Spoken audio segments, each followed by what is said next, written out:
Hey folks, is this thing on? It says it's recording audio. I don't know. This is our third time trying to record today's news video, but hey, third time's a charm, right? Folks, we have a bunch of stuff to get into. We have obviously some rumors to get into, some news to get into, some new game announcements, and more. Really excited for how 2026 seems to be shaping up for Nintendo Switch 2. Now, before we dive into all of that, I got to remind you of a few things. One, we have a giveaway going on for 3 copies of Final Fantasy VII Remake Integrate. You can enter through the link in the pinned comment or the description. Beyond all that, we're on a road to 200,000 subscribers. It always begins with that first 1,000 of the year, and I like to celebrate every 1,000 subscribers we get, so we're really close to 161,000, less than 200 subscribers away. That's because I never want to forget what it felt like to get my first 1,000 subscribers. It keeps me humble, it keeps me grounded, and we always celebrate every 1,000. Obviously, you know, the bigger milestones, the 10s, the 20s, the 100s, we give a little bit bigger celebration. But yeah, thank you guys so much for being here. Because of you, I'm able to do this for a living, but not just because of you. We actually have a sponsor today, so hey, take it away, Nate. Ever since the Nintendo Switch 2 came out, I've actually peeled through a number of different cases when I travel with my Switch 2 because I'm trying to find the case that's just right for me and serves special functions. All of them seem to have, you know, various methods of game storage and other things, and some will boast different levels of protection, but I always want something a little bit extra, something I always tend to forget when I'm on the go.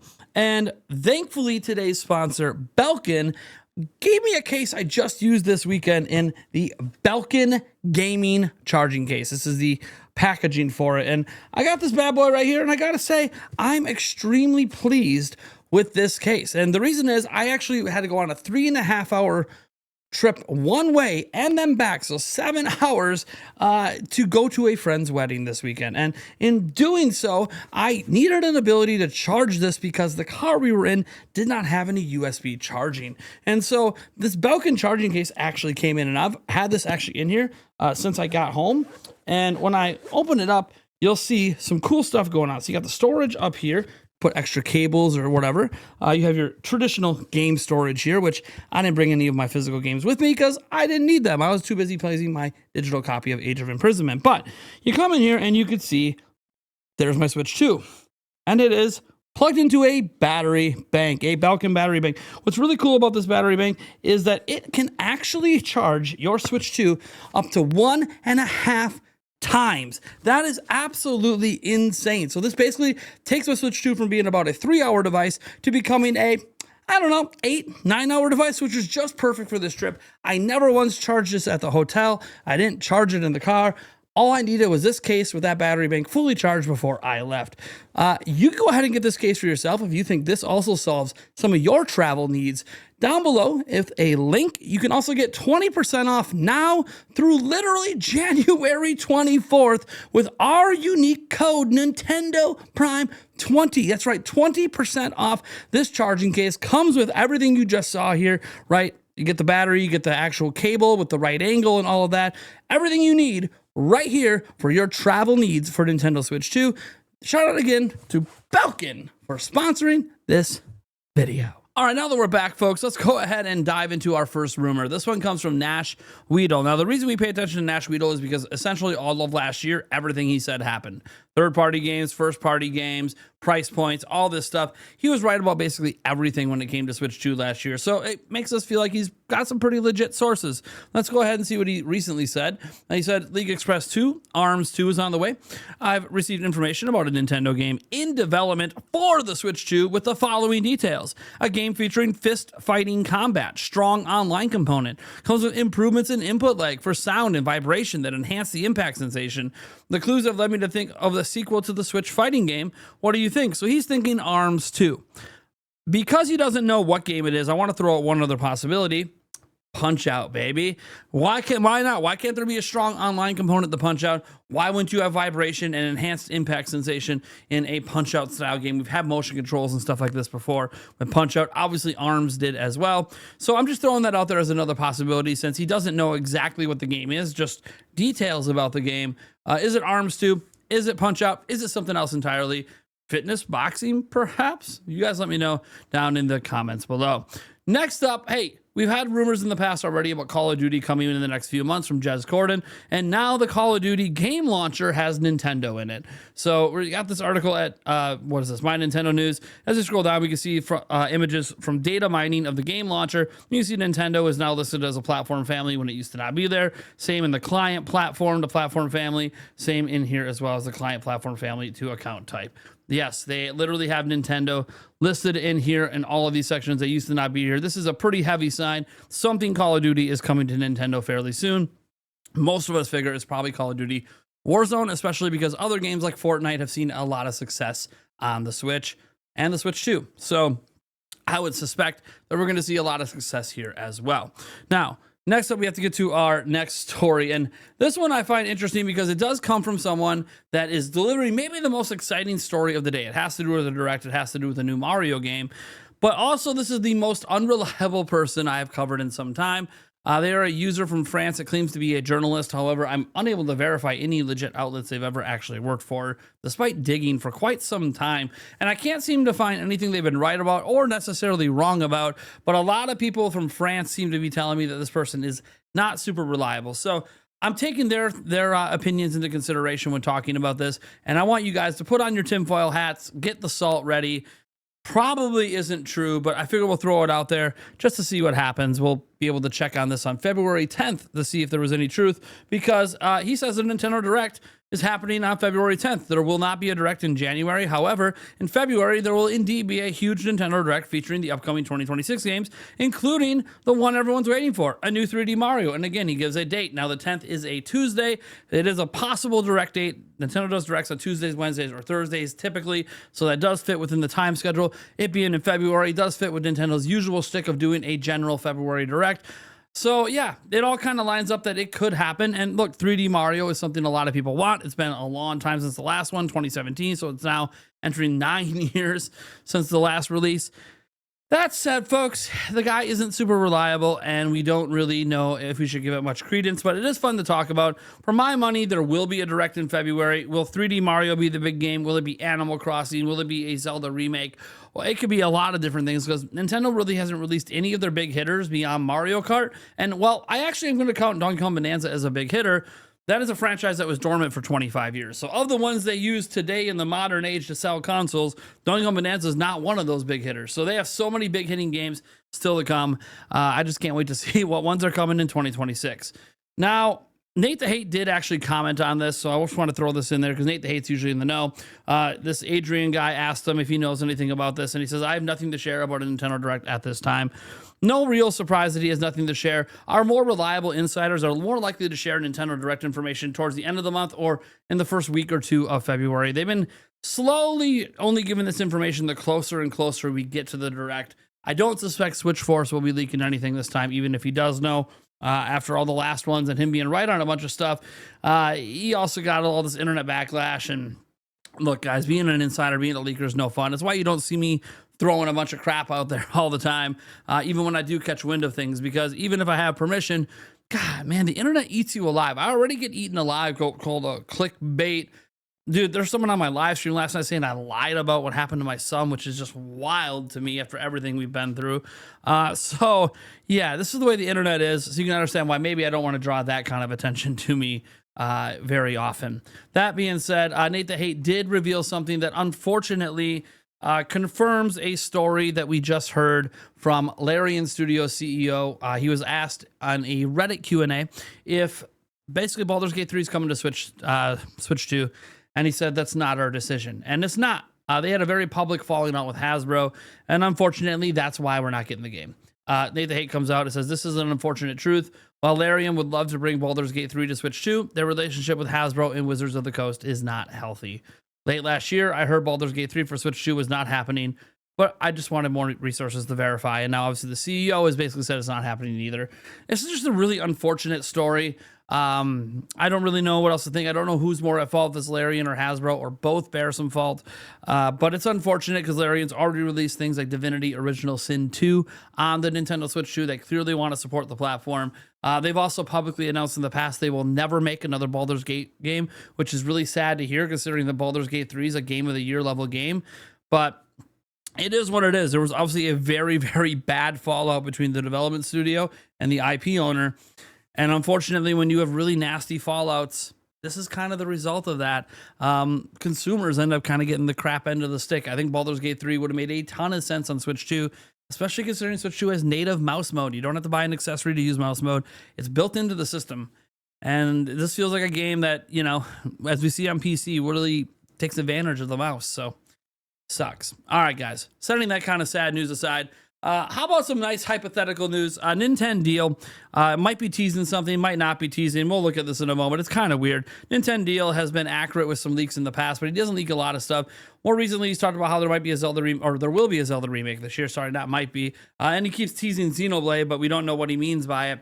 And now somebody put together a nice fan creation of a dual screen accessory for Switch 2 that involves flipping the Switch over. You can kind of see it here. And that's just because video out only comes out of that bottom USB-C port. So if you're going to add a second screen, the only way that would work would have some sort of video out, and that video out only happens in the bottom. So you got to flip it over. But Nintendo deal then went ahead and posted this image without anything other than the eyeball emoji. Now, this could just be him doing a ha ha ha reference to, you know, older devices and stuff, or maybe he's referencing something that is currently in development for Switch 2, but obviously not in the widescreen format on the top. I have no idea, to be completely honest. I don't know what any of this means. Nintendo deal isn't really chatting too much with me. There's no issues there. Me and him do chit chat once in a blue moon, but that's usually before he posts things, or before I post things, or after I posted something, because he's heard something similar, and so sometimes we'll cross-reference what we've heard from our sources to see if this is pretty legit, because it's been very clear his sources aren't the same as mine, so we're hearing from different avenues of Nintendo or manufacturing or something else. It's good to have some cross-references there, but he hasn't cross-referenced anything with me. Most people are mostly leaving me alone, besides people I reached out to come on the podcast episode, and I think that's understandable. Why people are kind of choosing to keep their distance at the moment. Not because I did anything wrong, but because I'm going through a lot. If you want more information on that, you can go watch my very first video of 2026. The second half of that video has some details for you if you want to know what the hell's been going on in my life to start this year. All right. Next up, we have some Lego sets coming in, not for Zelda or Mario or Animal Crossing. I'm just talking about Pokemon. And look, they're pricey as always. So we have an Eevee here. These are coming out in February on the 27th. So you can see Eevee. Look, this looks a lot like the Mega version that they used to partner for. That's much cheaper, but Lego tends to be higher quality, and these tend to be much bigger. These are often adults for Legos when you start getting up to these really expensive price points, less for kids, and that's totally fine. There's nothing wrong with that. This is maybe my favorite set right here, and the problem with this set is it's $650, but I really do want it. I wish I could just justify buying it. Maybe I get the jackpot, maybe I get lucky, maybe revenue spikes, 200, 300% this year compared to last year. So then I can get some of these luxury items. I wanted to point out this one. This is probably the cheapest set. Again, these are all available to pre-order right now. This is for the badges. And actually, if you pre-order on the Lego website, you can get this free edition add-on of obviously what is a miniature Pokemon Center. So I do think that this is all really cool. I like to see this happening. Just to glance at the price points here, you can see, that Eevee here, is at was this $59.99 US. Same, I think, for Pikachu. Actually, Pikachu is actually $200 because it's a bit more evolved. You can see the different poses and different things you can do with it. And then you come down here, and this is $200 again for that one. And then you can see the $650 for this one, which is crazy. And then you can see the badge one, which I suspected was the cheapest one. Also doesn't seem to have a price point. So there's that. Anyways, guys, you let me know if you're planning to get any of these down below. And remember, we do have another Zelda set coming later this year that I'm definitely interested in. You know what I'm also interested in? Shuntaro Furukawa, president of Nintendo, when he decides to do public interviews. He doesn't do very many of them, and he's not nearly as accessible as even Kimishima was, or even before him, the late, great Satoru Iwata was very available to the media and the public, answering all sorts of questions. Furukawa has not been that kind of president. He's more of a behind-the-scenes numbers guy. And look, there's nothing wrong with that. It just matters that you run the company well and that your investors are happy and all of that stuff, which we'll get to a story later where investors may not be happy right now. That said, Furukawa did do an interview, and he talked about possible price increases and returning franchises and new IP, and it actually was a pretty interesting interview. But because it's all in Japanese, we're just going to give you the quick summary at Go Nintendo. So we're going to come down here and just look at the summary. So it says Switch 2 supply is stabilized globally, except for in Japan, where a little more time is needed. Nintendo aims to make Switch 2 an accommodating, generous, and forgiving piece of hardware. Nintendo says taking this approach will help to realize first and third-party dev ideas. So yeah, they're just trying to make this thing super easy to make games for. Nintendo says there are people who pick up their first console when reaching a certain age, and Nintendo wants to make sure the Switch 2 is accessible for them. To me, Switch Lite. That's how I got some of my kids in. It makes a lot of sense, and it's cheaper for parents, right? The current memory price has no immediate impact on Nintendo's financial performance. And I wanted to highlight the no immediate impact. So the RAM prices skyrocketing in particular are not in the mobile space. They're actually in the desktop and obviously, you know, database sector. We're seeing DDR5 prices skyrocketing. You know what prices haven't skyrocketed if you pay attention? LPDDR5X, which is the mobile RAM. Those prices don't seem to be impacted. Those lines are not being taken up and used for graphics cards and you know, database storage and all that stuff. Actually, they're kind of being left alone because that stuff isn't of use in that sector. So for right now, Nintendo, because they're a mobile platform, they seem to have dodged a bullet that I don't believe PlayStation 5 or Xbox can dodge. So for now, yeah, Nintendo kind of skirted around this problem, and I hope that this brings some ease to some of the investors out there that are worried about all of this, because for right now, mobile RAM is not impacted, and that's good news for cell phones coming out this year as well, but not seeing a massive price hike. All right, next up here, he does talk about the hypothetical and how he doesn't want to comment on it. So concerning the potential for a price increase on products, he's like, hey, I'm not going to comment on hypotheticals. Don't blame the guy. Why comment on something you don't know? For right now, the prices aren't changing. Nintendo will further enhance their software offerings from 2026 onwards. Furukawa says Nintendo is developing popular series titles that many fans are waiting for, but also completely new software. So yes, they are working on new IP. Furukawa wants to build excitement leading up to the Mario Galaxy movie. Nintendo will share info regarding the Zelda film, and it's going to be pretty gradual. Nintendo focuses for movies is not short-term profits, but actually character exposure, which makes sense. It falls into Nintendo's greater strategy of everything comes back to the IP, which increases not just moviegoers, but increases merch sales, increases game sales, console sales. Feels like it all works together. People going to the theme parks and all of that all works together by creating brand recognition and character exposure. Nintendo would like to establish a system to release more films beyond Mario and Zelda, and on top of creating anime, and this is really neat, Furukawa said, if we can create works uniquely Nintendo, it'd be good in the future. So yeah, they're not ruling out making anime for films or movies. Maybe working with Studio Ghibli one day. You never know. Nintendo's considering all avenues here, whatever they think makes sense and feels the most Nintendo to them as a company. So I'm pretty excited about that. You know what some of you guys are probably excited for? The physical release of Sonic Racing Crossworlds for Switch 2. And some of it's because it's actually content complete on cart. It is not a game key card. Well, rumors popped up here from a reliable person who actually has leaked things like this before from the back end of retail websites. Apparently the game's coming out on March 26th. He said, we owe this information to the vigilance of a well-known insider known by the pseudonym Gracie Derry, who discovered relevant listings in online store databases. So there you go. That's how it worked. This worked for Microsoft Flight Simulator as well, leaking for PS5. So yeah, this person seems to be fairly reliable. And look, that seems like a good date as any to get the game out there. Obviously, it's already out there digitally.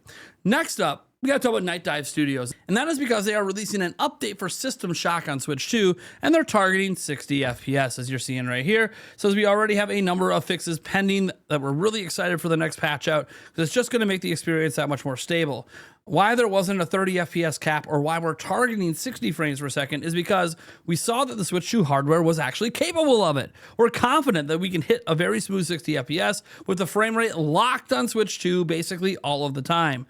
The first time we had ever attempted to do something like this was with an engine that isn't ours. We learned a lot about the hardware and all of its intricacies on both Switch and Switch 2 platforms, which, you know, they're actually quite different beasts. I think knowing what we know now in the future, we're going to be better prepared for tackling just any sort of handheld platform.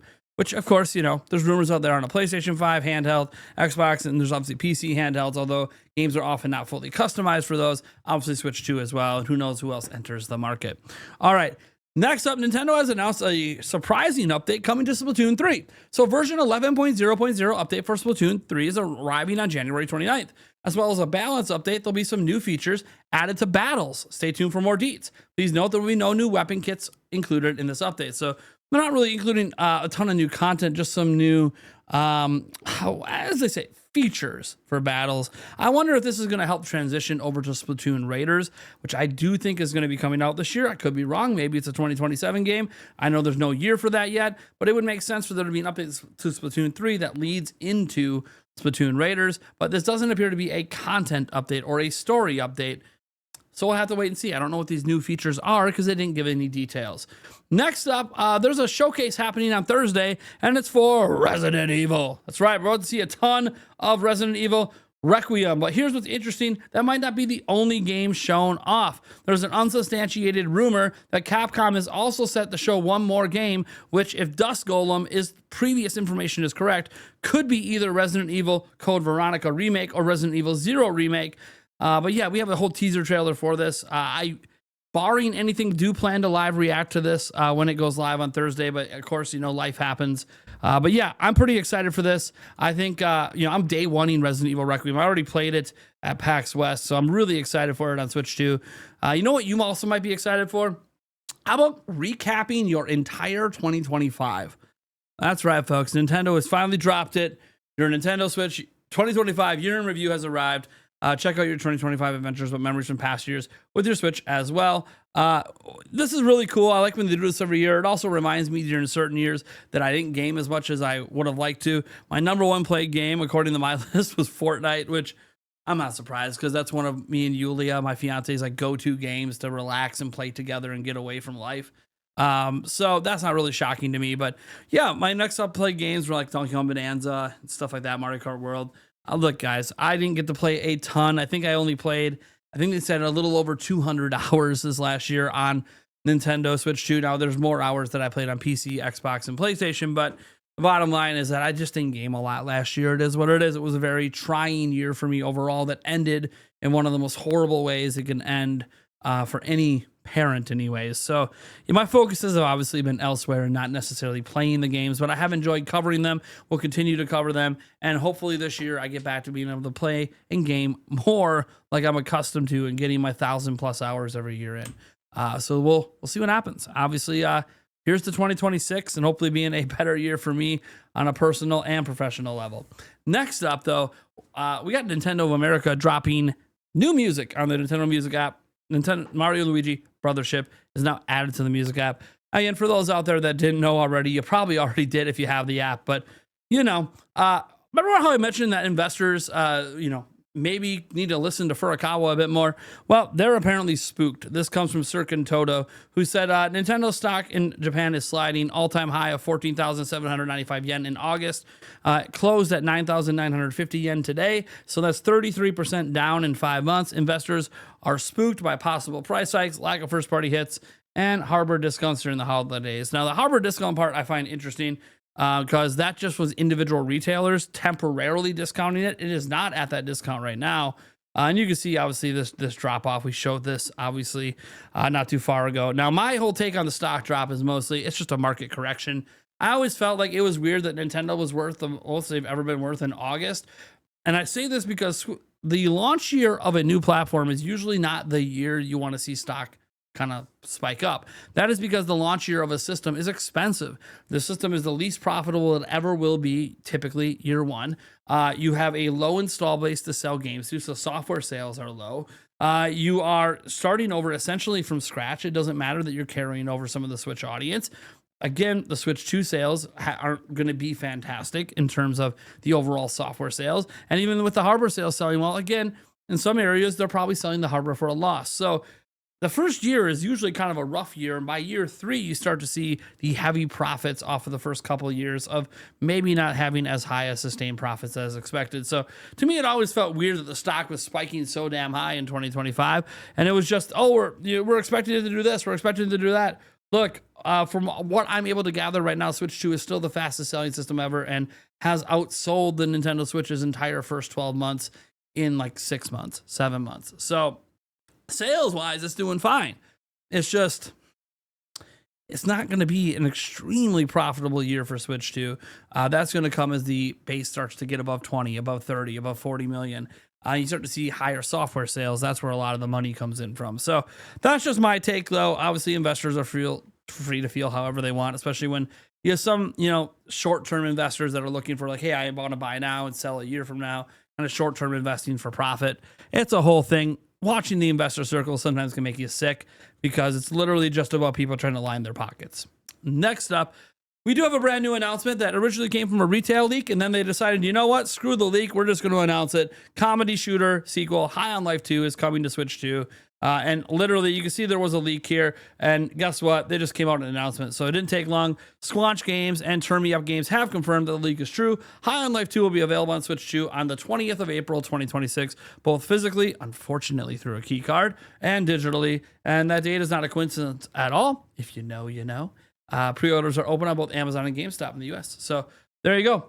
That's pretty good. I mean, look, more third-party support is always welcome. I think 2026, we're going to see a ton of third-party games announced for Switch 2. And this is just like the latest. Besides that, how about Nintendo releasing an update? And this time, finally, it's not an exciting one. Switch 2 system update 21.2.0. They always just say system stability, but finally, following Oatmeal Dome and those that do data mining, there doesn't appear to be anything crazy in this update. Oftentimes, these version updates, well, they'll just say it's, stability, making your system more stable. Oftentimes, there's hidden things in there being set up for future updates and future features. This time, not really. Mostly just cleaning up some code and just making things run better, which is what you would suspect from a stability patch. So nothing hidden in this one. So nothing too notable, but I figured I'd bring it up because people might be wondering if there was anything happening in that. And this last one, we're going to talk about another game you announced for Switch 2. This one coming from not a galaxy far, far away, but definitely a universe that's far, far away. We're talking about Star Trek Voyager, Across the Unknown, which has been announced for Switch 2. Star Trek Voyager Across the Unknown is a story-driven survival strategy game in which the fate of the iconic starship is in your hands. Take the helm, manage the ship and resources, make difficult decisions, and will you be able to bring home the ship and its crew? And it features a few things like, what-if scenarios with their storytelling, complex ship management, exploration and decision-making, combat, and away missions. So pretty excited to see this one come to Switch 2. Obviously, you guys can check it out for yourself if you're interested. It'll be all over the eShop and all of that. All right, folks. Thank you so much for tuning in. It's been a heck of a journey to get to the end of this video. 3 recordings in. Hopefully, this one worked. If I have to do a 4th recording, I might literally not have any hair left and be bald tonight. So here's hoping that this did the trick. Otherwise, guys, I'm going to catch you guys tonight on tonight's live stream or video tomorrow or podcast or whenever the hell you decide to check out Nintendo Prime yet again. Catch you guys in the next one.